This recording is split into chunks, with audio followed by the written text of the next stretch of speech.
Apocalipse, capítulo 2, versículo 1. Vamos estar lendo. Apocalipse, capítulo 2, versículo 1. Ao anjo da igreja em Éfeso escreve: estas coisas diz aquele que conserva na mão direita as 7 estrelas e que anda no meio dos 7 candeeiros de ouro. Uma pausa, a gente vai prosseguir daqui a pouco. Nessa sessão do livro de Apocalipse, Cristo vai tratar da condição espiritual de cada uma das 7 igrejas da Ásia. Você lembra das 7 igrejas, né? Então, nessa sessão do livro, capítulo 2 e capítulo 3, Cristo vai tratar da condição espiritual de cada uma das 7 igrejas da Ásia. Embora essas igrejas fossem reais e históricas, elas também refletem realidades espirituais presentes em toda a igreja de Cristo. Ou seja, as coisas que nós iremos ver em cada uma dessas 7 igrejas são realidades espirituais presentes em todas as igrejas de todas as épocas, ok? Nós temos, por exemplo, a igreja de Éfeso, a primeira igreja, um retrato da igreja fria, ok?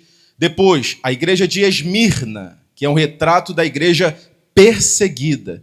Depois, a igreja de Pérgamo, um retrato da igreja dividida. A igreja de Tiatira, um retrato da igreja tolerante. A igreja de Sardes, um retrato da igreja morta. E a igreja de Filadélfia, um retrato da igreja perseverante. E, por último, a tão falada igreja de Laodiceia, um retrato da igreja mundana. Nós veremos nestas igrejas virtudes que devemos imitar e erros que devemos evitar. E a primeira igreja que nós iremos iniciar será a igreja de Éfeso. Vamos estar lendo o versículo 2 agora. Conheço as tuas obras, tanto o teu labor como a tua perseverança, e que não podes suportar homens maus, e que puseste à prova os que a si mesmo se declaram apóstolos e não são, e os achaste mentirosos. Veja, a mensagem de Cristo para essa igreja começa com um elogio. Cristo começa elogiando a igreja de Éfeso. Cristo elogia, enaltece o zelo doutrinário dessa igreja. Olha o que ele diz: conheço as tuas obras, tanto o teu labor como a tua perseverança, e que não podes suportar homens maus. Na versão NVI vai dizer: sei que você não pode tolerar homens maus. Ou seja, a igreja de Éfeso era uma igreja que não tolerava homens maus, homens perversos. E quem eram esses homens maus? O texto vai dizer, acompanhe comigo, ó. Puseste à prova os que a si mesmo se declaram apóstolos e não são, e os achaste mentirosos. Ou seja, a igreja de Éfeso não tolerava os falsos apóstolos, os falsos profetas, os falsos pastores. Se você notar o versículo 6, vamos só pular rapidinho, ó. Versículo 6, olha o que ele também vai dizer. Tens, contudo, a teu favor que odeias as obras dos nicolaítas, as quais eu também odeio. Olha só, a igreja de Éfeso não apenas não concordava com os nicolaítas, eles odiavam as obras dos nicolaítas. E quem eram esses nicolaítas? Há muitas discussões sobre isso. Mas uma coisa é certa, os nicolaítas eram pessoas que deturpavam o evangelho de Cristo. Eles rejeitavam o ensino das Escrituras. Eles não concordavam com a sã doutrina. Então eram pessoas que tinham um entendimento contrário da palavra de Deus. Viviam de maneira contrária da palavra de Deus. E a igreja de Éfeso odiava esse tipo de coisa. Odiava falsos profetas. E perceba, não era só a igreja de Éfeso que odiava as obras nicolaítas. O próprio Cristo também odiava as obras dos nicolaítas. Olha o que ele diz no versículo 6. Tens, contudo, a teu favor, que odeia as obras dos nicolaítas, as quais eu, o Cristo, que está comunicando a mensagem, os quais eu também odeio. Olha isso, meu irmão. Deus elogia a igreja de Éfeso, porque Deus compartilha do mesmo sentimento que eles. Deus também odeia as obras dos nicolaítas. Resumindo, os hereges, os falsos profetas, homens maliciosos que entram no meio da igreja para deturpar o evangelho de Cristo. Isso aqui já nos ensina algo. Os falsos profetas não são vítimas. Tem gente que olha para falar, coitado dele. Não fala isso dele não. Meu irmão, os falsos profetas não são vítimas. Os falsos profetas não tropeçam inocentemente na mentira. Eles abraçam a heresia, vestem ela de piedade e vendem como verdade.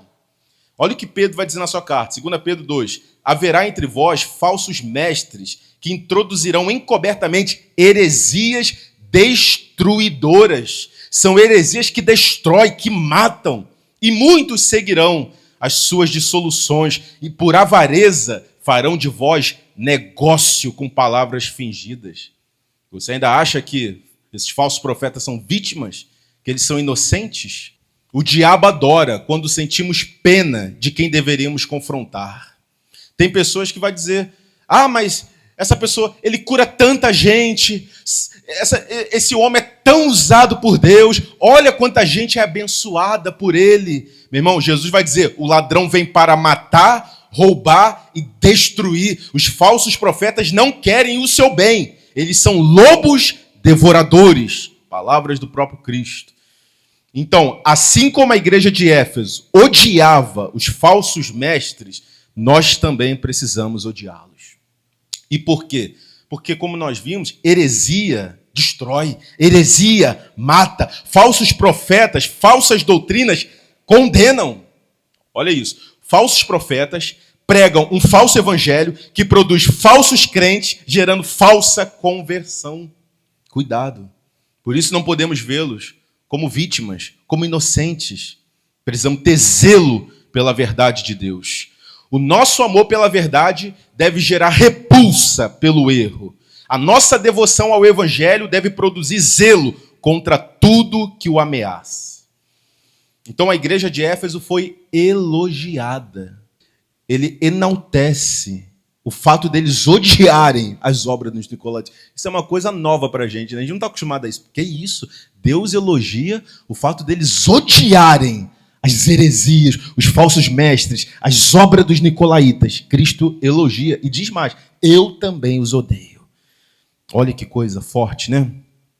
Que nós sejamos encontrados com este mesmo zelo.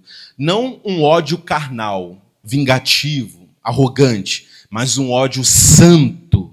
Um ódio por causa do amor que nós temos pela verdade, pelo temor que nós temos ao Senhor. Amamos as almas? Sim. Oramos por todos? Sim. Mas não brincamos com as heresias. Não toleramos o veneno. Não fazemos pazes com lobos. É assim que devemos ser. Amar Cristo é odiar tudo que ofende a sua glória e distorce a sua verdade. Vamos prosseguir, versículo 2. Olha o que ele vai dizer no versículo 2 ainda que nós não mencionamos. E puseste à prova os que diziam ser apóstolos. Note esse termo, né? E puseste à prova. Olha isso. Eles colocavam os falsos profetas à prova. O que isso significa?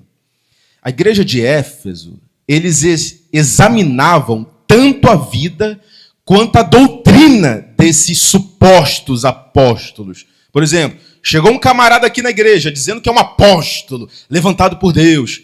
Vamos examinar a vida desse cara. Vamos analisar o ensinamento dele. Vamos ver se a palavra dele é pura, se está em concordância com a palavra de Deus, com todo o ensino apostólico. Vamos examinar, vamos colocá-los à prova, como os bereanos que examinavam a palavra pregada. Vamos analisar se está em concordância com as escrituras.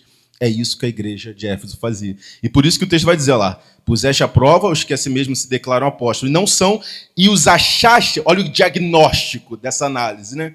E os achaste mentirosos.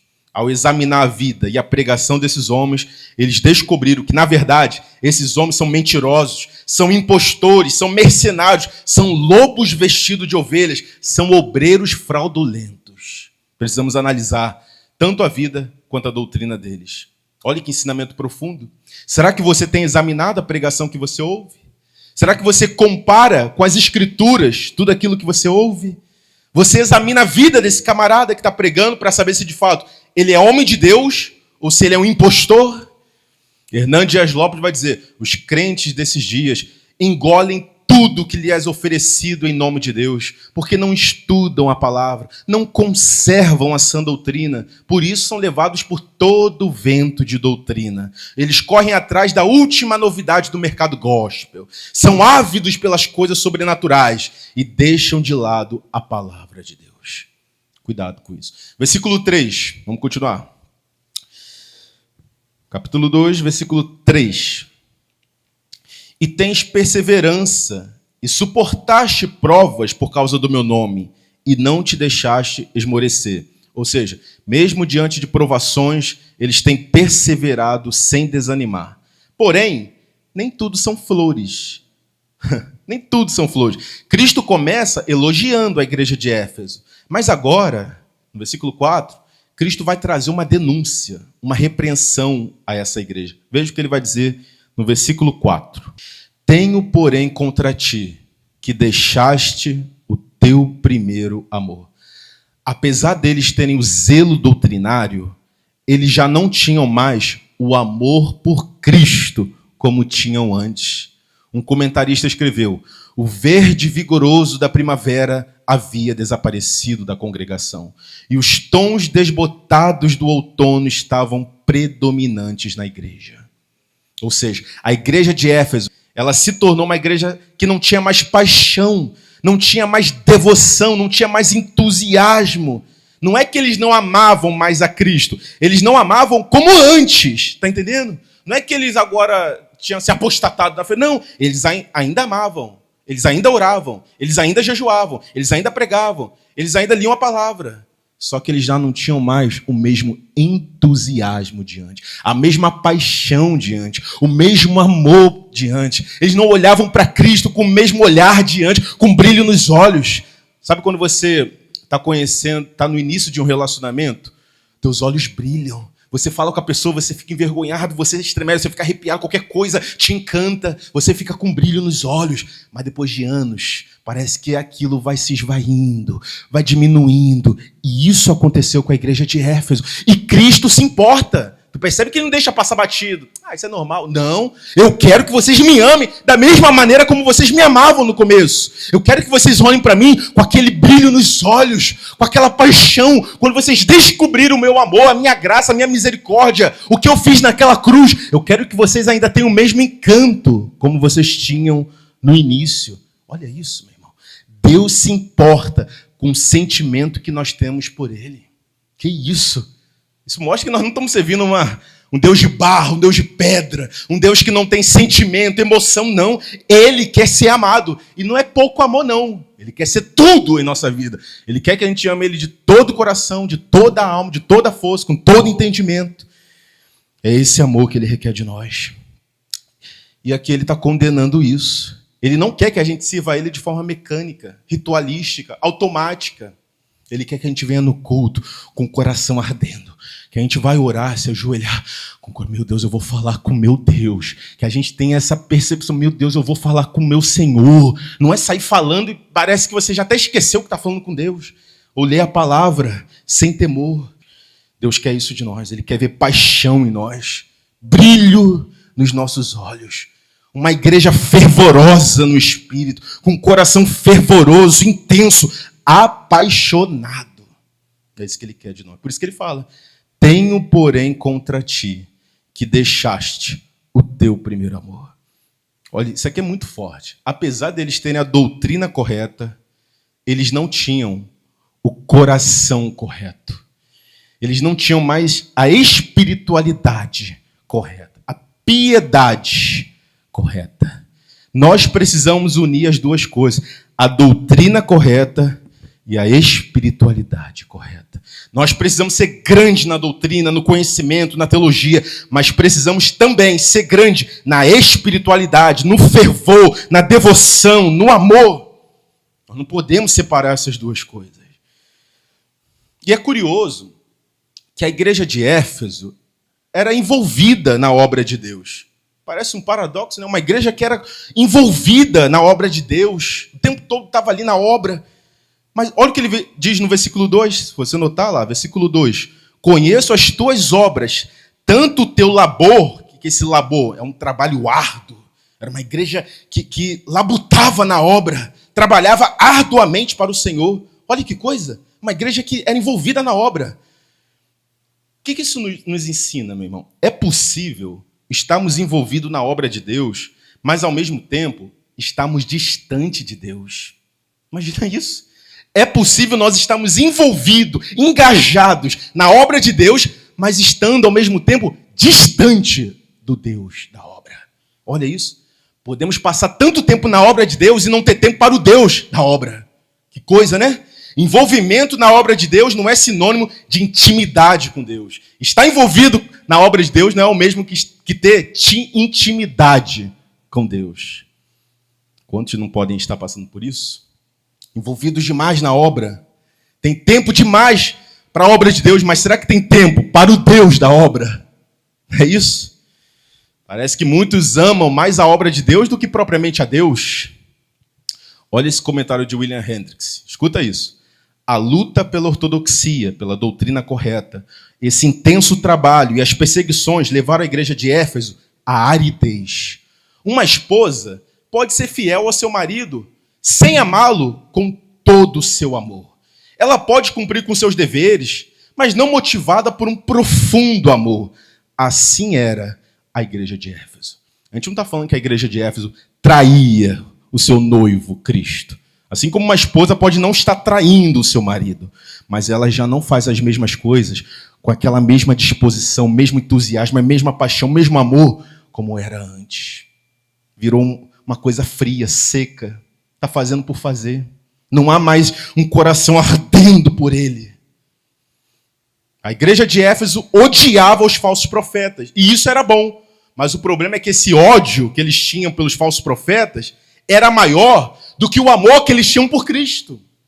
Olha que coisa. O ódio pelos falsos profetas, pelo falso evangelho, era maior do que o amor que eles tinham pelo seu Salvador, pelo evangelho de Cristo. Meu irmão, a gente pode incorrer nesse erro. Tem gente que gosta da baderna, tem que condenar todo mundo, tem que acusar os falsos profetas, tem que denunciar as heresias, mas eles também não amam a Cristo com o mesmo ódio com que odeiam os falsos profetas. Olha que coisa. Alguém certa vez disse, odiar os falsos profetas não é prova de amar a Cristo. Muita gente fala, eu odeio os falsos profetas. Tudo bem, mas você também ama a Cristo com ardente amor? Ah, não. É possível ser teologicamente ortodoxo e espiritualmente estéril. É possível ter zelo sem devoção, ter ortodoxia sem paixão, ter conhecimento sem piedade. E assim era a igreja de Éfeso. Tinha ortodoxia, tinha conhecimento, tinha zelo pela doutrina, mas era estéril, estava fria, estava indiferente. Tenho, porém, contra ti que deixaste o teu primeiro amor. Será que isso é uma realidade na sua vida? Talvez você pergunte, mas como eu posso saber se eu perdi o primeiro amor? Eu vou mostrar a você alguns sinais que revelam isso. Escuta isso. Primeiro, quando as atividades espirituais não geram mais prazer, nem interesse em você, é um sinal que você perdeu o primeiro amor. As atividades espirituais não geram mais prazer? Orar, ler a palavra, coisa chata, tem que fazer. Hoje eu não orei, vou ter que orar, tem que cumprir esse dever, porque senão vou estar em pecado. E hoje é dia de culto, meu Deus, tem que ir, porque senão se eu não for, vou estar errado, então tem que ir. Não gera mais prazer? É um terrível sinal que você pode ter perdido o primeiro amor. Segundo, quando os pecados que você comete são praticados sem que você tenha peso na consciência, é sinal que você perdeu o primeiro amor. Você peca e aquilo não te incomoda mais? Você não fica mais sensibilizado com isso? Você peca com pensamento, com palavras, você ofende o próximo e aquilo não te incomoda? Você passa desapercebido? Um sinal que você perdeu o primeiro amor. Terceiro, quando as suas lágrimas secaram e você não se incomoda mais com a sua própria sequidão, a sua falta de poder espiritual, é um sinal que você perdeu o primeiro amor. As suas lágrimas secaram. Qual foi a última vez que você chorou na presença de Deus? Qual foi a última vez que você se quebrantou diante da presença de Deus? Suas lágrimas secaram e você nem se incomoda mais com isso? É um sinal que você perdeu o primeiro amor. E por último, quando não há mais música na sua alma, nem canção no seu coração, é sinal que você perdeu o primeiro amor. Isso aqui é uma das coisas que mais me impactou. Quando não há mais música na sua alma, nem canção no seu coração, é sinal que você perdeu o primeiro amor. O que isso significa? Quando você está apaixonado, você acorda de manhã, você quer cantar, você está ali naquela emoção, tudo está lindo para você, nada te estressa, tudo, né? Tudo é maravilhoso. Por quê? Porque aquele amor está aflorado no teu coração. Ele está ardendo no teu coração. A música na sua alma, a canção no seu coração. O tempo todo você está cantando, está louvando. Quando nós estamos no primeiro amor, é isso. A música na nossa alma, a canção no nosso coração. Mas agora, quando não estamos no primeiro amor, nosso coração está frio, seco, árido.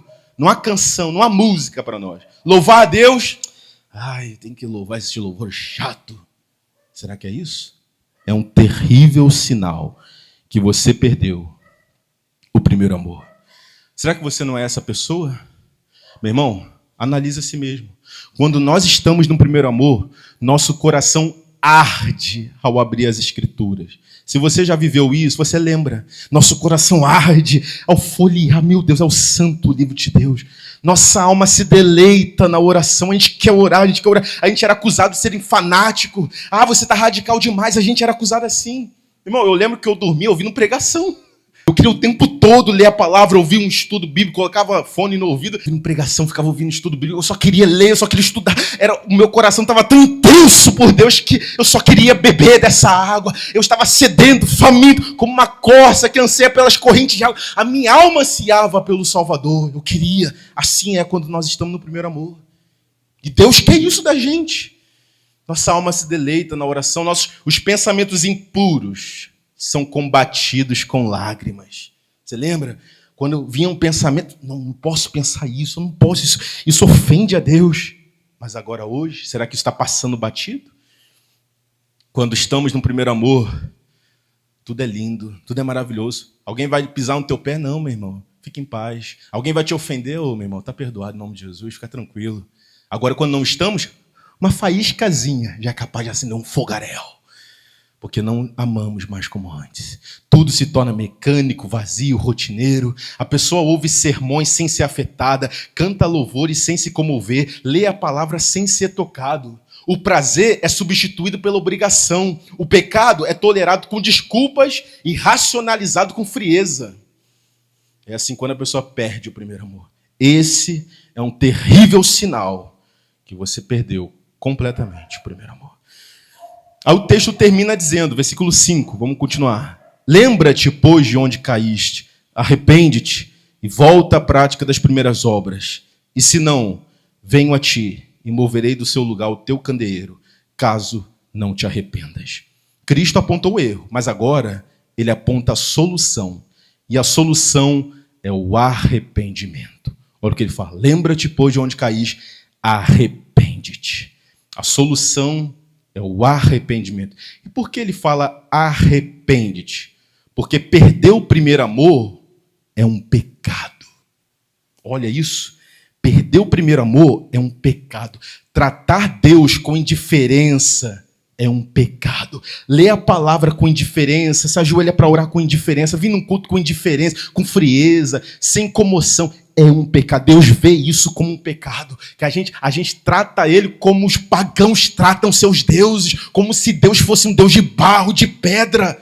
E Deus fala, eu não tolero isso. Eu quero que vocês me amem com todo o coração, com todo o entendimento, com toda a força, com toda a sua alma. Ele não tolera. Arrependa-te.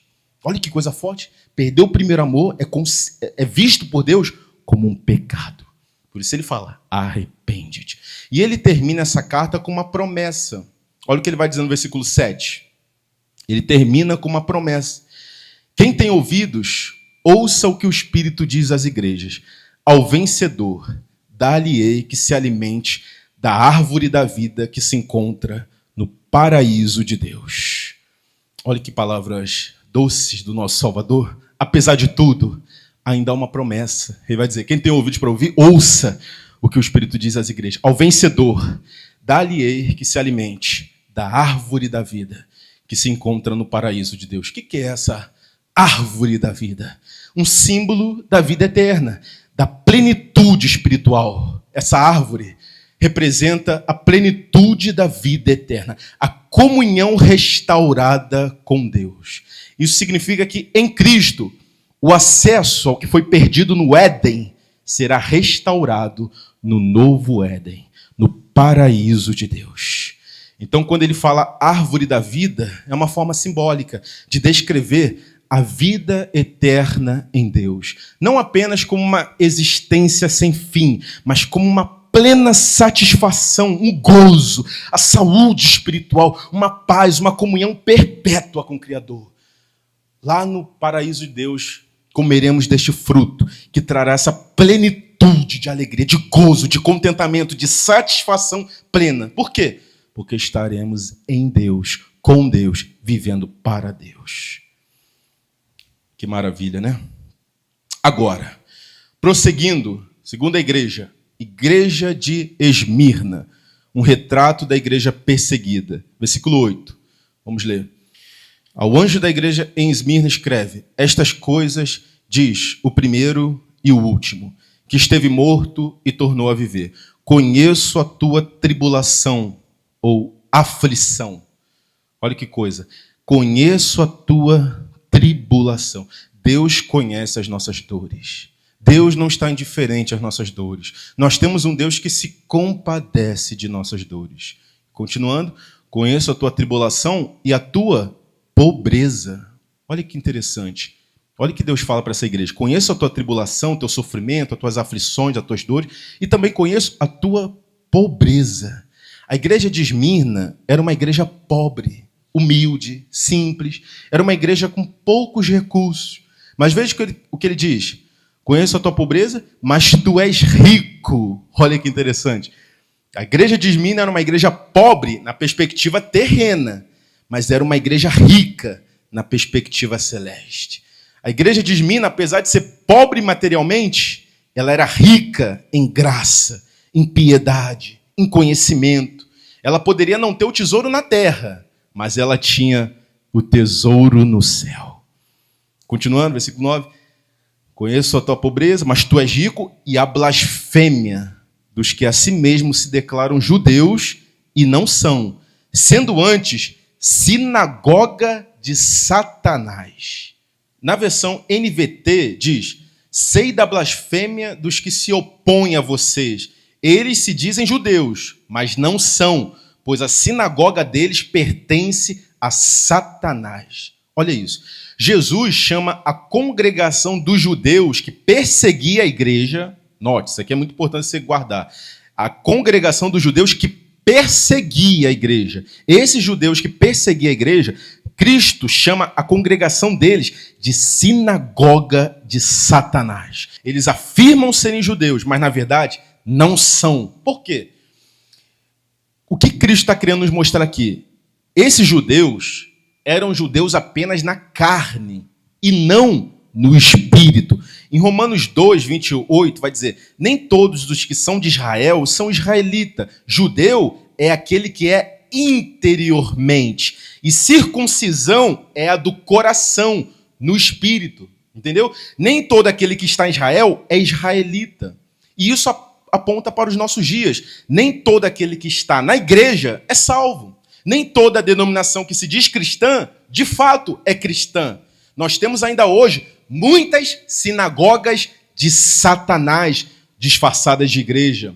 Igrejas, congregações que perseguem os verdadeiros cristãos, o verdadeiro evangelho, entendeu? Nós temos ainda hoje sinagogas de Satanás disfarçadas de igreja. Cuidado. Talvez você pergunte: mas, Maicon, como nós identificamos uma igreja que, na verdade, não é igreja, é sinagoga de Satanás? Escuta isso. Primeiro, quando ela rejeita a verdade da palavra de Deus, a sã doutrina. Essa congregação rejeita a sã doutrina. Opa, isso é um alerta para nós. Quando ela distorce o evangelho para agradar os homens. Opa, outro sinal para nós. Quando ela faz da igreja um comércio da fé. Outro sinal. Quando ela aceita o pecado deliberadamente, não vê problema no pecado, aceita deliberadamente. E quando ela persegue e silencia os fiéis, os verdadeiros cristãos. é um grande sinal, que é uma sinagoga de Satanás. Entendeu isso? Então, por isso que ele fala, por isso que ele chama a congregação desses judeus de sinagoga de Satanás. Por quê? Eram judeus que perseguiam a igreja de Cristo. E eles falam, esse povo aí, tu acha que eles estão servindo a Deus? De maneira nenhuma. Eles estão servindo ao diabo, perseguindo a minha igreja. Judeus que perseguiam a igreja de Cristo. Ele chama de sinagoga de Satanás. Versículo 10.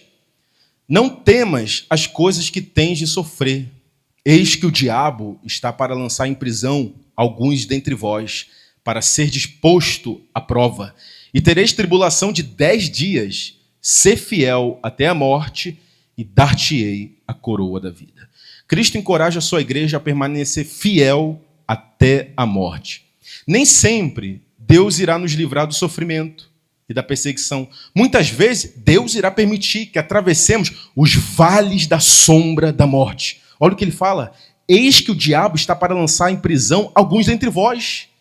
Olha o que ele fala. Ele afirma. Ele não fala, vou livrar vocês de algo que Satanás está intentando contra vocês. Hein? Satanás queria colocar vocês em prisão, mas eu não vou deixar não. Pelo contrário, ele fala, eis que o diabo está para lançar em prisão alguns dentre vós, para ser disposto à prova. E tereis tribulação de 10 dias. Ser fiel até a morte. Esteja pronto a ser fiel até o caso de ser martirizado. Se vocês tiverem que morrer, permaneça fiel até a morte, até o martírio, e dar-te-ei a coroa da vida. É isso que ele quer dizer. Ser fiel até a morte. Esteja pronto para sofrer. Ah, mas sofrer o quê, Senhor? Esteja pronto para sofrer até o ponto de morrer por causa da sua fé. E dar-te-ei a coroa da vida. Então, por isso eu digo, Deus nem sempre vai nos livrar do sofrimento. Essa ideia de que Deus não quer que a gente sofra, que o sofrimento é coisa do diabo, que a pobreza é coisa do maligno, nem sempre vem do diabo. Às vezes é o próprio Deus colocando o seu povo à prova, entendeu? Para amadurecer sua fé, trazer crescimento espiritual a cada um de nós. Nem sempre ele vai nos livrar do sofrimento. Muitas vezes teremos que atravessar os vales da sombra da morte. Contanto, devemos permanecer fiel, sabendo que ele está conosco e no final ele promete nos dar a coroa da vida. Versículo 11. Quem tem ouvidos, ouça o que o Espírito diz às igrejas. O vencedor de nenhum modo sofrerá dano da segunda morte. Olha o que ele fala. O vencedor de nenhum modo sofrerá dano da segunda morte. O que é essa segunda morte aqui? Segunda morte aqui fala da morte eterna. A primeira morte, a morte física. Segunda morte, a morte eterna. Cristo está dizendo assim, eu não irei livrá-los da primeira morte, mas pode ter certeza que da segunda morte vocês não sofrerão dano nenhum. Hernando Dias Lopes vai dizer, podemos enfrentar a morte e o martírio, mas escaparemos do inferno, que é a segunda morte, e entraremos no céu, que é a coroa da vida. Olha o que ele diz. Talvez eu não te livre da primeira morte, mas da segunda morte, pode ter certeza, você não sofrerá dano nenhum. Terceiro, então vimos igreja de Éfeso, igreja de Esmirna, e agora, terceira igreja, igreja de Pérgamo. Qual é essa igreja? É o retrato da igreja dividida. A igreja de Éfeso, a igreja fria. A igreja de Esmirna, a igreja perseguida. Isso aí. Então a igreja de Esmirna, a igreja perseguida. E agora a igreja de Pérgamo, a igreja dividida. Versículo 12. Ao anjo da igreja em Pérgamo escreve: estas coisas diz aquele que tem a espada afiada de 2 gumes. Conheço o lugar em que habitas, onde está o trono de Satanás, e que conservas o meu nome, e não negaste a minha fé, ainda nos dias de Antipas, minha fiel testemunha, ou testemunha fiel, o qual foi morto entre vós, onde Satanás habita. Olha que coisa. A igreja de Pérgamo estava localizada onde se encontrava o trono de Satanás. Por isso que ele diz, trono de Satanás. O que é esse trono de Satanás? Era um templo onde se adorava o imperador. Pérgamo foi a primeira cidade da Ásia a construir um templo dedicado a César, o imperador. Ali, os cidadãos eram obrigados a confessar publicamente que César é o Senhor. César it's Kyrios. César é o Senhor. Além disso, havia também na cidade de Pérgamo centros de adoração a outros deuses, como Zeus, Dionísio. Então muitos chegam a dizer que Pérgamo era o epicentro da oposição cristã. Era onde o poder político, religioso e espiritual se uniam para oprimir a igreja. Por isso Jesus fala, ainda nos dias de Antipas, minha fiel testemunha, o qual foi morto entre vós, onde Satanás habita. E veja, ele menciona um cristão aqui chamado Antipas, minha testemunha fiel, ou minha fiel testemunha. Quem foi esse Antipas? Antipas foi um cristão do primeiro século e ele aparece uma única vez em toda a Escritura, que é exatamente nesse texto de Apocalipse. E veja, Jesus chama Antipas de sua testemunha fiel. Olha que coisa forte. Antipas, a minha testemunha fiel. Imagina Cristo falando de você. Jorge? Jorge foi a minha testemunha fiel. Ronaldo? Ronaldo, minha testemunha fiel. Imagina, meu irmão, um título desse. Minha testemunha fiel. Esse título, testemunha fiel, é o mesmo título dado ao próprio Cristo em Apocalipse 1, meu irmão. Olha o que Cristo fala. Antipas, a minha fiel testemunha. É o mesmo título que Cristo recebeu em Apocalipse 1:5. O que isso mostra? Antipas seguiu os passos do seu mestre até a morte. Por isso que ele fala, Antipas, minha fiel testemunha, o qual foi morto entre vós. Ele seguiu os passos do seu mestre. Ele foi levado ao martírio. Ele morreu por sua fé. Ele não foi apenas um crente comum, mas ele foi um mártir. Alguém que morreu por causa da sua fé. Morreu pelo evangelho. Versículo 14. Tenho, todavia, contra ti algumas coisas, pois que tens aí os que sustentam a doutrina de Balaão, o qual ensinava Balaque a armar ciladas diante dos filhos de Israel, para comerem coisas sacrificadas aos ídolos e praticarem a prostituição. Outro sim, também tu tens os que da mesma forma sustentam a doutrina dos nicolaítas. Olha que coisa. Havia crentes na igreja de Pérgamo que ensinava heresias. Havia crentes na igreja de Pérgamo que vivia na imoralidade, na prostituição. O que isso mostra? Era uma igreja dividida. Havia crentes fiéis? Havia. Mas também havia hereges no meio da igreja. Falsos crentes vivendo em imoralidade, prostituição, ensinando a doutrina dos nicolaítas, heresias. Olha só, um retrato da igreja dividida. Quantas igrejas não são assim? Divididas. Era uma igreja, por exemplo, que não havia exclusão, não havia disciplina. Era uma igreja em que cada um acreditava no que queria.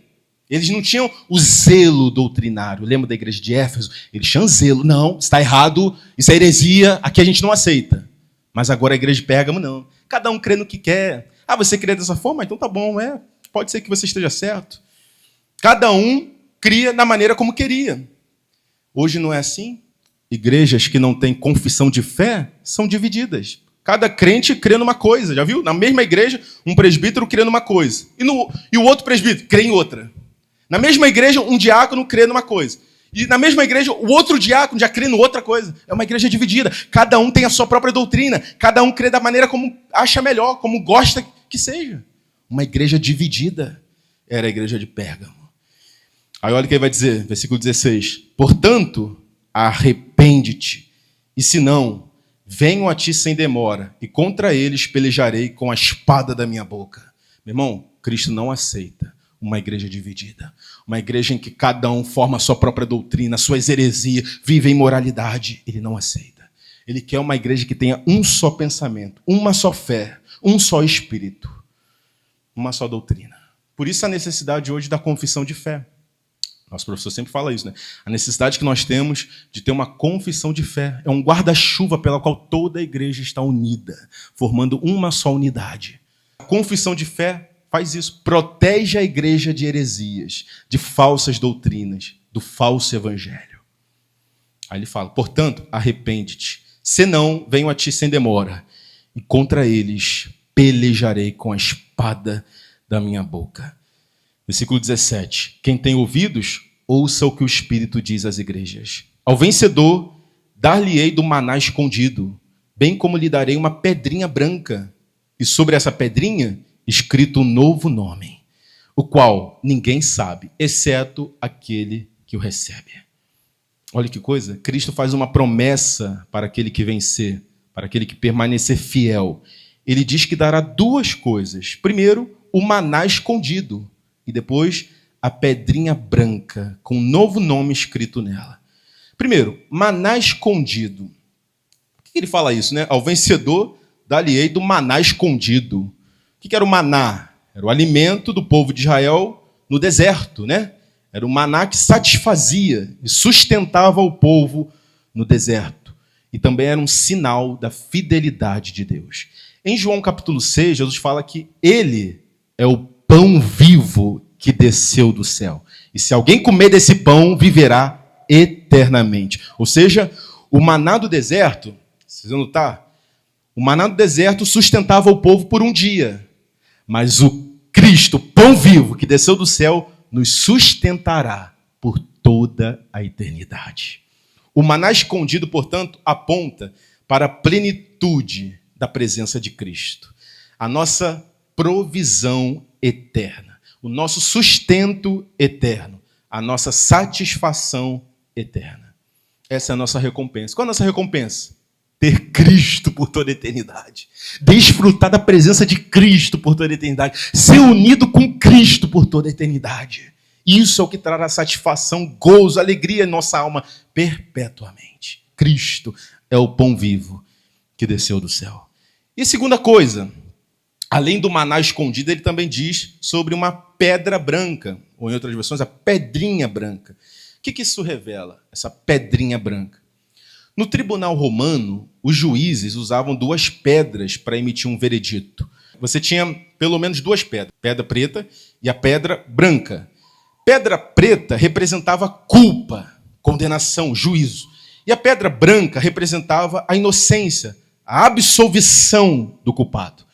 Cristo promete nos dar a pedra branca, representando a nossa absolvição no tribunal de Deus. Romanos 8 diz: nenhuma condenação há para aqueles que estão em Cristo Jesus. Isso é a pedra branca, a nossa absolvição. Nós fomos decretados justos diante do tribunal de Deus. Não há mais condenação para nós. Ou seja, recebemos o perdão total, recebemos a justiça perfeita de Cristo sobre nós. E por isso somos justificados, absolvidos no tribunal de Deus. E tem uma segunda coisa. Essa pedra branca também simboliza uma outra coisa. Na cultura grega, os atletas que venciam as competições recebiam pedras brancas com seus nomes gravados, que lhe davam acesso à festa de celebração e jantares de honra. Ou seja, Cristo promete nos dar a pedra branca, que também representa o nosso acesso às bodas do Cordeiro, a festa celestial, a celebração de honra do Cordeiro. Olha que coisa maravilhosa. Ele promete nos dar a pedra branca, que nos confere acesso à festa celestial dos redimidos, às bodas do Cordeiro. Terminando, ele diz, no versículo ainda 17, sobre essa pedrinha escrito um novo nome. Olha que coisa. Sobre essa pedrinha escrito um novo nome, o qual ninguém conhece, exceto aquele que o recebe.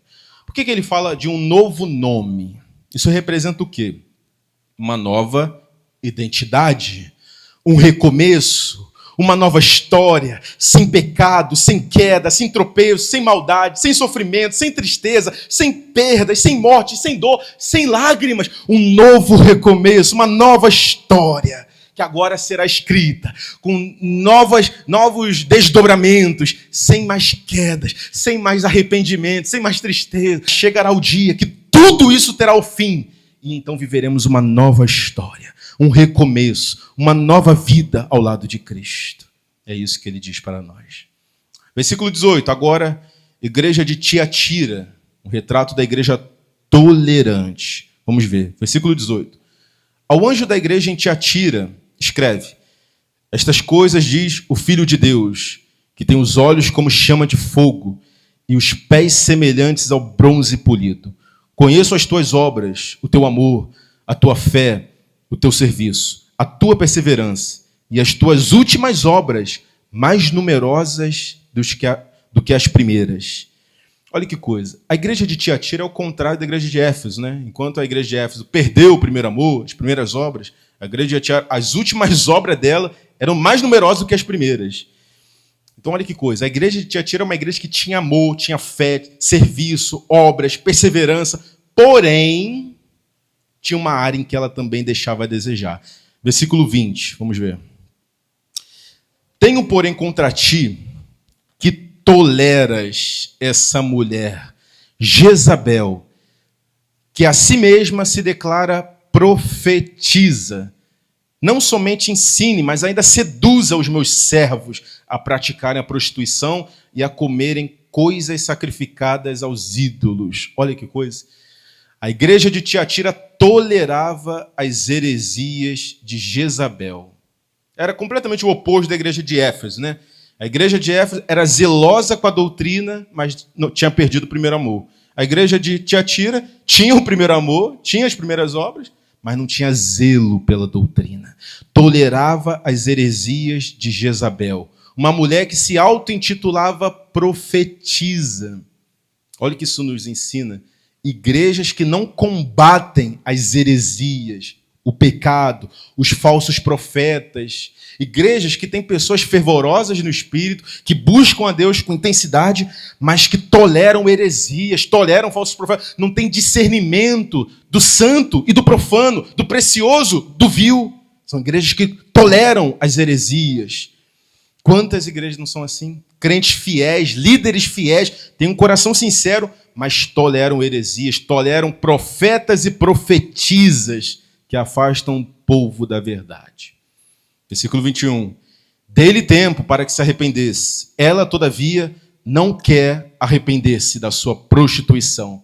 Eis que a prostro de cama, bem como em grande tribulação os que com ela adulteram, caso não se arrependam das obras que ela incita. Matarei os seus filhos. O que é esses filhos aqui? Seguidores dessa profetisa. Olha o que Deus fala. Matarei os seus filhos, que são os seguidores dela.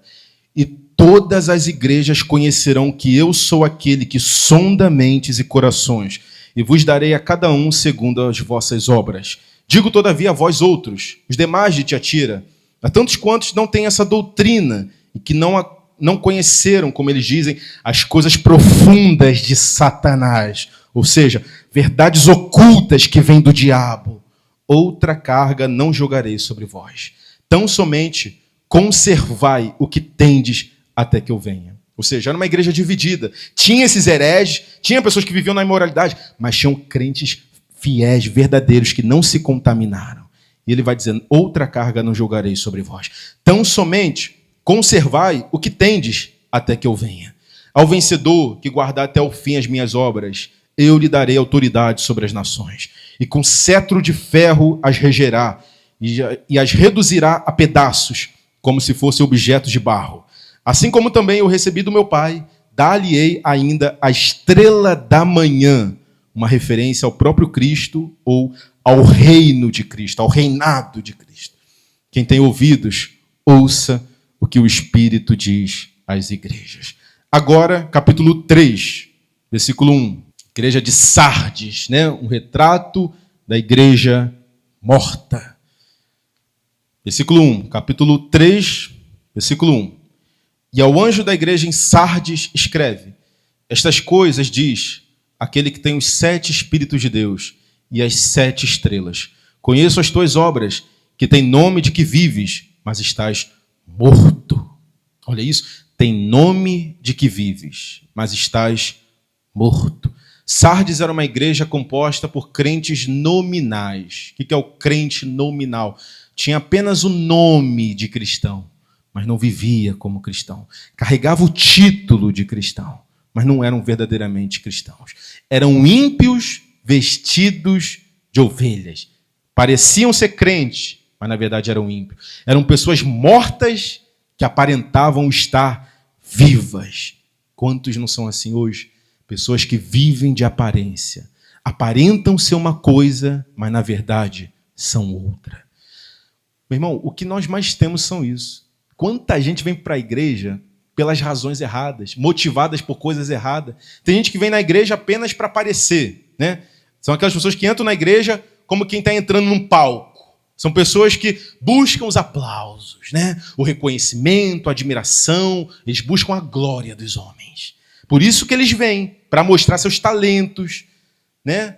Como se o púlpito fosse uma vitrine para eles expor as suas habilidades. Seja pregando, seja cantando. Por isso que eles vêm. Na verdade, são ímpios. Só estão vindo porque gostam do status. Eles estão no lugar que todo mundo respeita eles. Tá vendo? Eu gosto de ir para a igreja. Por quê? Lá todo mundo me respeita. No dia a dia, ninguém me respeita. Meu vizinho não respeita. Lá no trabalho, ninguém me... Mas na igreja eu sou autoridade. Na igreja eu sou obreiro. Na igreja eu sou diabo. Na igreja eu sou... Aí por isso que eles gostam. Por isso que eles vêm. Mas são homens ímpios. Estão mortos, aparentando estar vivos. Segundo grupo, tem pessoas que vêm para a igreja apenas por interesse. Ou seja, são aquelas pessoas que vêm apenas em busca de bênção, em busca de um emprego, de um milagre, de uma porta aberta, como se a igreja fosse um caixa eletrônico, né? Elas enxergam Deus como aquele gênio da lâmpada. Só serve para atender meus desejos, meus pedidos.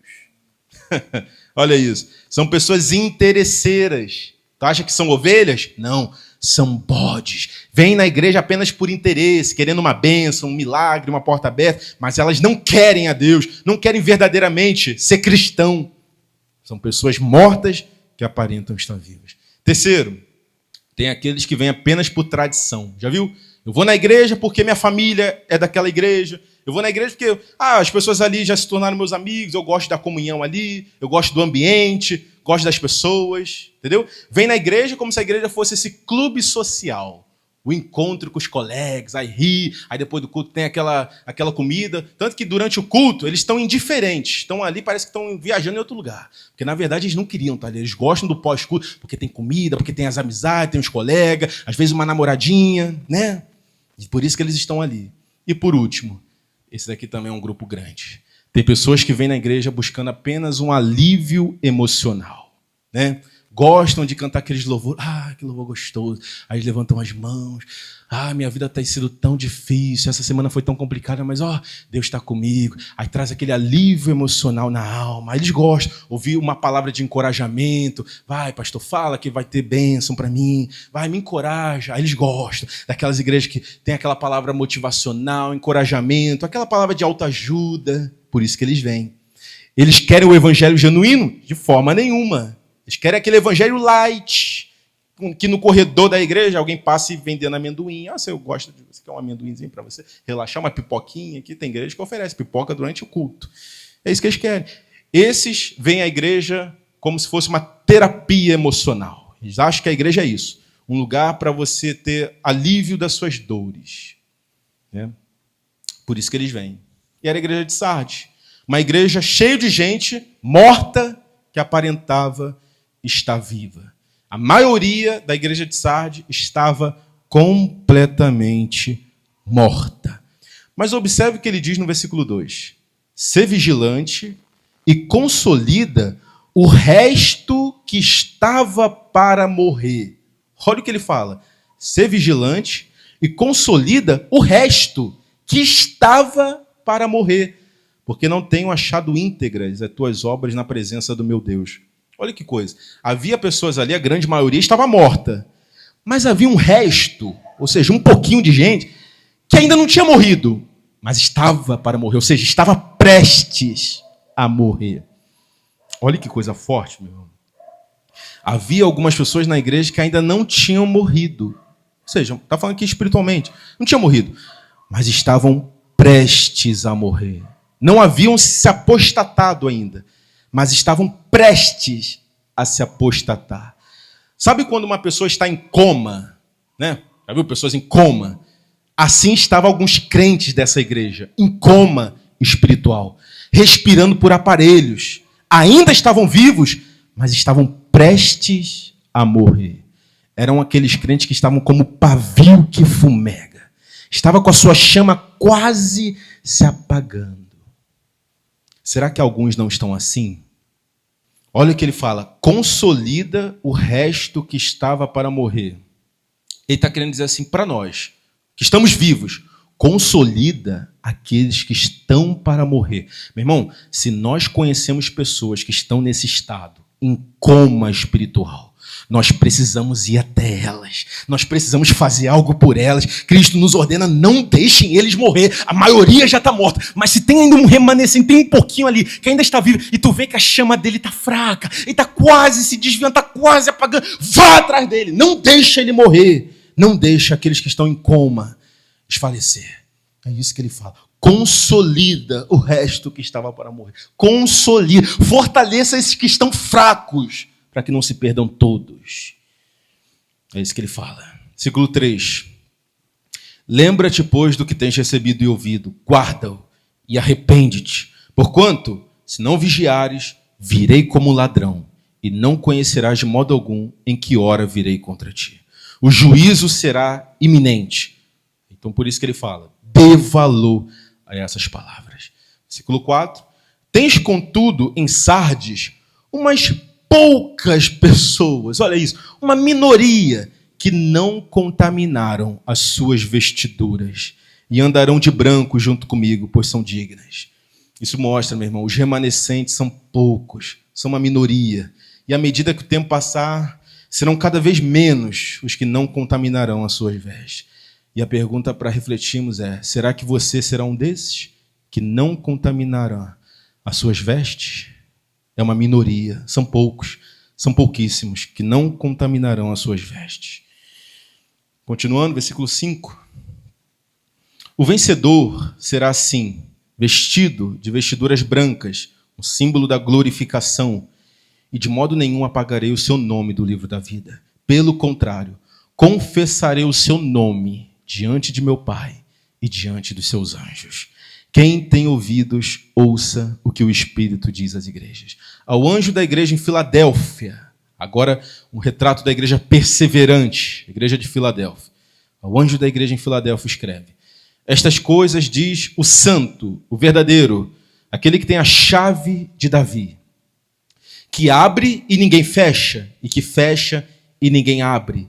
Quando ele fala isso, né, que abre e ninguém fecha, e fecha e ninguém abre, é uma referência a Isaías 22, versículo 22. Cristo é o único que tem poder soberano para abrir e fechar as portas do reino do céu. Por isso ele diz, aquele que tem a chave de Davi é Cristo, uma referência a Isaías 22. Ele é o que tem poder para abrir e fechar, quando quer, os portões do reino do céu. Versículo 8. Conheço as tuas obras. Eis que tenho posto diante de ti uma porta aberta, a qual ninguém pode fechar. Olha o que ele fala. Cristo diz que pôs uma porta aberta diante deles, a qual ninguém poderá fechar. O que é essa porta aberta que ninguém poderá fechar? Primeiro, o acesso ao reino dos céus, a salvação. Cristo é aquele que tem a chave de Davi, ou seja, é o único que pode abrir ou fechar a porta do reino dos céus. Para a igreja de Filadélfia, Cristo diz que essa porta está aberta para eles e ninguém poderá fechar. Meu irmão, aqui nós vemos, nada pode impedir aqueles que são chamados por Deus de entrarem no reino dos céus. Não haverá oposição, perseguição, Satanás, que impedirá eles de entrar no reino dos céus. Como Romanos 8 diz, quem tentará acusação contra os escolhidos de Deus? É Deus que justifica. Quem os condenará? Pois foi Cristo que morreu, antes ressuscitou, está à destra do Pai e intercede por nós. Quem nos separará do amor de Cristo? Será tribulação, angústia, perseguição, fome, poder, perigo, espada? Por amor de ti somos entregues à morte o dia todo. Somos reputados como ovelhas para o matadouro. Mas em todas essas coisas somos mais do que vencedores, por meio daquele que nos amou. Pois estou bem certo de que nem a morte, nem a vida, nem anjos, nem principados, nem potestades, nem altura, nem profundidade, nem qualquer outra criatura poderá nos separar do amor de Deus que está em Cristo Jesus, nosso Senhor. A porta do reino do céu está aberta para os eleitos e ninguém poderá fechá-la. É isso que ele nos mostra. Versículo 8, ele continua. E tens pouca força, entretanto, guardaste a minha palavra e não negaste o meu nome. Olha o que ele diz. Tens pouca força. Ele vê a gente, ele sabe, alguns têm pouca força. Por que ele fala que a igreja, essa igreja de Filadélfia, tinha pouca força? Há duas razões aqui. Primeiro, porque talvez eles já tivessem sofrido tanto que agora se encontravam abatidos, com pouca força. E segundo, porque talvez eles fossem poucos numericamente. Mas apesar de tudo isso, apesar de terem pouca força, eles não negaram a sua fé. Não se corromperam com heresias ou com pecados. Para você ter noção, essa igreja de Filadélfia é a única igreja que não recebe nenhuma repreensão. Recebe nenhuma repreensão. Continuando, versículo 9. Eis que farei que alguns dos que são da sinagoga de Satanás, lembra da sinagoga de Satanás? Congregação de judeus que perseguiam a igreja de Cristo. Farei que alguns dos que são da sinagoga de Satanás, desses que a si mesmos se declaram judeus e não são, mas mentem, eis que os farei vir e prostrar-se aos teus pés e conhecer que eu te amei. Olha que coisa forte. Cristo fará com que esses judeus que perseguem a igreja fossem até essa igreja e se prostrassem aos seus pés e conhecessem, sabessem que ele os amava. Meu irmão, quando Cristo fala isso, ele pode estar servindo ao quê? Isso pode estar remetendo à conversão desses judeus que perseguiam a igreja de Cristo, né? Em especial a igreja de Filadélfia. Perseguiam os crentes de Filadélfia. Ao se converterem, eles viriam a reconhecer que eles estavam errados e que Deus verdadeiramente era com aquele povo. Então Cristo promete fazer com que esses judeus reconheçam publicamente que estavam errados e que a sua igreja era amada por ele. Por isso ele fala isso. Eles saberão que eu te amei. Versículo 10. Porque guardaste a palavra da minha perseverança, também eu te guardarei da hora da provação que há de vir sobre o mundo inteiro, para experimentar os que habitam sobre a terra. Cristo aqui promete, queria guardá-los da provação que haveria de vir. E por quê? Porque a essa igreja, Cristo promete que queria guardá-los da provação. Teve uma outra igreja que Cristo falou que não iria guardá-los, que eles deveriam permanecer fiel até a morte. Mas a igreja de Filadélfia parece um cuidado especial, né? Cristo vai dizer, não, com vocês não, com vocês eu guardarei-os da provação que haverá de vir. Por que ele fala isso? No início dessa carta, Cristo fala que eles tinham pouca força. É possível que Cristo soubesse que esta provação que viria seria uma provação tão grande que eles não poderiam suportar. E por isso ele os livraria dela. Por isso que a palavra de Deus fala, e não permitirei uma provação maior do que vocês podem suportar. A esta igreja que tinha pouca força, Cristo fala, eu não permitirei que vocês atravessem essa provação. Eu sei que vocês não podem suportar. Meu irmão, aqui mostra o cuidado de Deus conosco. Se nós estamos atravessando uma provação terrível, não pense que é porque Deus é um carrasco. Nossa, Deus parece que tem prazer de mim, vai sofrer. Não, se Ele está permitindo, é porque Ele vai conferir graça para que você suporte. Meu irmão, talvez, muitos dizem, talvez era uma congregação de pessoas idosas, avançadas de idade, não tinham tanta força. E Deus, com esse cuidado, fala, eu os pouparei da provação que há de vir sobre o mundo. Então aqui mostra o cuidado individual de Cristo com a sua igreja. Versículo 11. Venho sem demora, conserva o que tens, para que ninguém tome a tua coroa. Olha o que ele fala. Venho sem demora, conserva o que tens, para que ninguém tome a tua coroa. Essa palavra conserva, no grego, kratel, que significa segurar firme, manter com força, guardar com zelo. O que isso mostra?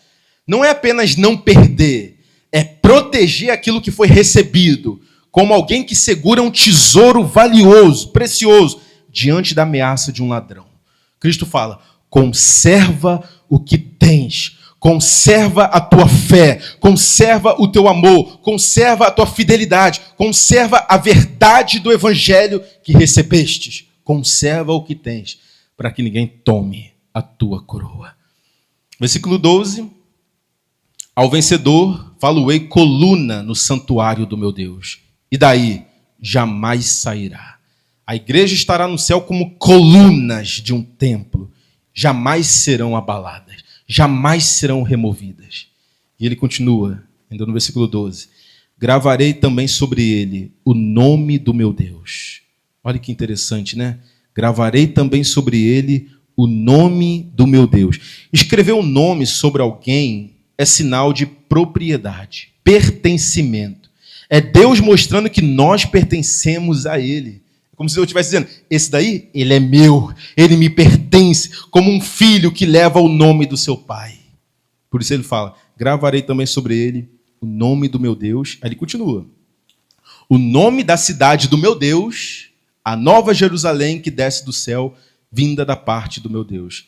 Aqui, Cristo promete também escrever o nome da cidade do meu Deus, a nova Jerusalém, a cidade celestial, a morada dos santos. Ou seja, o vencedor terá cidadania eterna no reino de Deus. E no final, ele fala um grande mistério. Olha o que ele fala. O nome da cidade do meu Deus, a nova Jerusalém que desce do céu, vinda da parte do meu Deus. E o meu novo nome. Esse é um grande mistério que nós temos aqui. Cristo promete gravar seu novo nome em nós. A pergunta é, que nome é esse? Ninguém sabe. Em Apocalipse 19, fala que Cristo tem um nome no qual ninguém conhece. E esse nome será gravado em nós. Esse é o grande mistério que só lá na eternidade descobriremos. Versículo 13. Quem tem ouvidos, ouça o que o Espírito diz às igrejas. Agora nós entraremos na última igreja de Apocalipse. A igreja de Laodiceia. A igreja mundana. A única igreja que não recebe nenhum elogio. Apenas repreensões. Versículo 14 vai dizer. Ao anjo da igreja em Laodiceia escreve. Estas coisas diz o Amém. A testemunha fiel e verdadeira. O princípio da criação de Deus. Conheço as tuas obras, que nem és frio, nem és quente. Quem deras fosses frio ou quente. Assim, porque és morno, nem és quente nem frio, estou a ponto de vomitar-te da minha boca. Olha que palavras fortes. Talvez a primeira vez que nós encontramos palavras tão fortes como essa, né? Conheço as tuas obras, não és frio nem quente. Quem dera fosse frio ou quente. Mas porque és morno, vomitar-te-ei da minha boca. O que é esse morno que ele fala, né? Se você observar, morno é a mistura do frio com quente. Você mistura água fria com água quente, fica uma água morna. A igreja de Laodiceia não era nem fria e nem quente. Como assim? Ela não era nem fria, ou seja, não era totalmente incrédula, rebelde contra Deus. Mas também não era quente, zelosa, fervorosa, piedosa, cheia do Espírito Santo. Também não. Ela era uma igreja neutra, apática, indiferente, em cima do muro. Por isso que ele fala, estou a ponto de vomitar-te da minha boca. Porque se você observar, água morna dá ânsia de vômito, né? Deus tinha vontade de vomitá-los, meu irmão. Porque, meu irmão, se tem algo que Deus abomina, meu Deus, se tem algo que Deus abomina, é a hipocrisia. Por isso que ele fala, era melhor que você fosse frio, ou se você fosse quente, né? Até combina, crente. Como o profeta Elias falou, se Deus é Baal, siga-o. Mas se o Senhor é Deus, siga-o. Tome uma posição, mas agora ficar nesse coração duplo, ímpio e vivendo como crente. Para com isso. Quem dera fosse frio ou quente, escolha, faça uma decisão. Ou você se torna crente, ou você vira ímpio. Vomitar-te-ei da minha boca. Eu não aguento crentes hipócritas. É isso que ele está falando. Eu não aguento gente que vive com duas caras de aparência. Para com isso. É isso que ele está falando. Para, chega. Eu não suporto vocês que vivem de aparência. Olha que palavras fortes, meu irmão. Ele não tolera a hipocrisia. É isso que está ensinando para nós. Deus abomina uma vida de fachada, uma religião sem sinceridade, uma devoção que serve mais ao seu ego do que ao próprio Deus. Ah, mas eles estão pregando, eles estão orando, eles estão lendo. É para o seu próprio ego, é para se aparecer. Não tem dado glória nenhuma ao meu nome. É tudo para o próprio ego. Ele abomina esse tipo de coisa. Por isso que ele fala, vomitar-te da minha boca. É o reflexo das palavras de Jesus em Mateus 23, quando ele vê a hipocrisia dos fariseus. Vós tem por pai o diabo, vós sois semelhantes a sepulcros caiados, bonitos por fora, mas imundos por dentro. Ele fala, naquele grande dia muitos dirão, mas Senhor, profetizei em teu nome, curei em teu nome, fiz milagre em teu nome. E ele dirá, apartai-vos de mim, vós que praticais a iniquidade, pois eu nunca vos conheci. Não é que uma hora conheceu, depois deixou de conhecer. Nunca tivemos um encontro, nunca te conheci. Olha isso que ele fala para a igreja de Laodiceia. Uma igreja soberba. Olha o versículo 17. Olha lá. Versículo 17. Pois dizes, a igreja dizia, sou rica e abastada, e de nada tenho falta. E ele responde: não sabes, porém, que és um desgraçado, miserável, pobre, cego e nu. Meu Deus. Ela dizia: eu sou rica e abastada, de nada tenho falta. E ele responde: não sabes, porém, que és desgraçado, miserável, pobre, cego e nu. Nossa, que palavras fortes, hein? Meu Deus, Deus é muito duro, arrogante, ríspido. Nossa. Meu irmão, quando Deus fala isso, ele está falando exatamente o que o homem é. Ele não está exagerando em nada. Porque para nós que exagerem, que isso, desgraçado, miserável, pobre, cego e nu, tudo isso, meu irmão, isso é pouco. Você não está entendendo isso aqui? Não, Deus não está sendo duro aqui. Ele só está mostrando a realidade. É a verdade. E na verdade ele está pegando leve demais. Porque o pecador caído nada mais é do que um desgraçado, miserável, pobre, cego e nu. É isso que ele está mostrando. Ele só está apontando a realidade. É igual alguém que está resfriado e está dizendo: ó, você está resfriado. Ele está falando a realidade. Eu estou resfriado e me falou que eu estou resfriado. É a mesma coisa. Ele só está apontando a realidade do pecador caído, necessitado da graça de Deus, destituído da glória de Deus. É desgraçado, miserável, pobre, cego e nu. Mas a igreja dizia: não, sou rica e abastada. Porque, de fato, a história diz que a igreja de Laodiceia era uma igreja rica financeiramente. Talvez já venha várias igrejas aí, as megas igrejas aí, né? Uma igreja rica financeiramente, grande numericamente, mas era desgraçado, miserável, pobre, cego e nu. Versículo 18. Aconselho-te, olha as palavras de Cristo, meu irmão. Aconselho-te que de mim compres ouro refinado pelo fogo para te enriqueceres. Eu te aconselho que compre de mim vestiduras brancas para te vestires, a fim de que não seja manifestada a vergonha da tua nudez. E te aconselho também que compre de mim colírio para ungir os teus olhos. Coitado, você está cego para que você veja. Olha o que Deus fala. Aconselho-te que de mim compres ouro refinado pelo fogo para te enriquecer, vestiduras brancas para te vestires, a fim de que não seja manifesta a vergonha da tua nudez. Colírio para ungir os teus olhos, a fim de que veja. Olha isso, meu irmão. Eles poderiam até ter riquezas na terra, mas eles não tinham riquezas no céu. Eles tinham roupas bonitas, mas aos olhos de Deus, eles estavam nus. Eles tinham olhos, mas estavam cegos espiritualmente. E por que ele fala? Fogo para te enriquecer, vestidura branca para te vestires, colírio para ungir teus olhos. Tudo é um símbolo do quê? A regeneração, a conversão. Ele está falando: vocês não são convertidos, vocês não têm vestiduras brancas, vocês não têm a justiça de Cristo sobre vocês. Versículo 19: eu repreendo e disciplino a quantos amo. Sê, pois, zeloso e arrepende-te. Versículo 20: eis que estou à porta e bato. Se alguém ouvir a minha voz e abrir a porta, entrarei em sua casa e cearei com ele e ele comigo. O que será que isso significa, né? Eis que estou à porta e bato. Se alguém ouvir a minha voz e abrir a porta, entrarei em sua casa e cearei com ele e ele comigo. Isso nada mais é que o seguinte. Escuta isso. Porque muita gente interpreta isso aqui errado, né? Muita gente fala tanta bobagem a partir desse verso, né? O professor já deve ter ouvido cada coisa que a gente ouve, né? Deus está na porta, atenda, pelo amor, Deus está implorando para entrar no teu coração. Será que é isso que ele está querendo dizer? Vamos entender isso. Eis que estou à porta e bato. Se alguém ouvir a minha voz e abrir a porta, entrarei em sua casa, cearei com ele e ele comigo.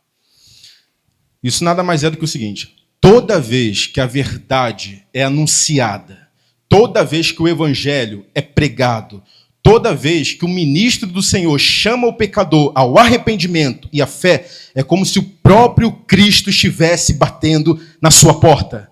Meu irmão, hoje a verdade está sendo exposta. Hoje o evangelho está sendo pregado.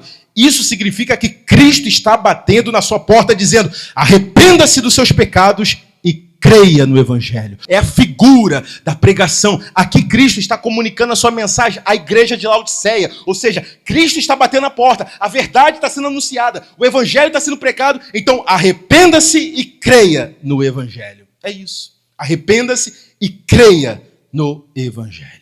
Essa é a figura. Cristo bater na porta é isso. É a verdade sendo exposta. É o evangelho sendo escancarado diante dos vossos olhos. E tudo que você precisa fazer é o quê? Como é que eu faço para abrir a porta? Arrependa-se e creia. E então, cearei contigo. Olha isso. Porque às vezes a pessoa está batendo na porta e é o quê? É aceitar Jesus lá na frente? É fazer a oração do pecador? É o quê? É duas coisas: arrependimento e fé. Se você se arrepender dos seus pecados e crer no Evangelho de Cristo, entrarei e cearei com ele. Terminando, versículo 21. Ao vencedor, dar-lhe-ei sentar-se comigo no meu trono. Assim como também eu venci e me sentei com meu Pai no seu trono, quem tem ouvidos, ouça o que o Espírito diz às igrejas. Ele repete isso diversas vezes. Quem tem ouvidos, ouça o que o Espírito diz às igrejas. Amém? Essa foi a mensagem das 7 igrejas do Apocalipse.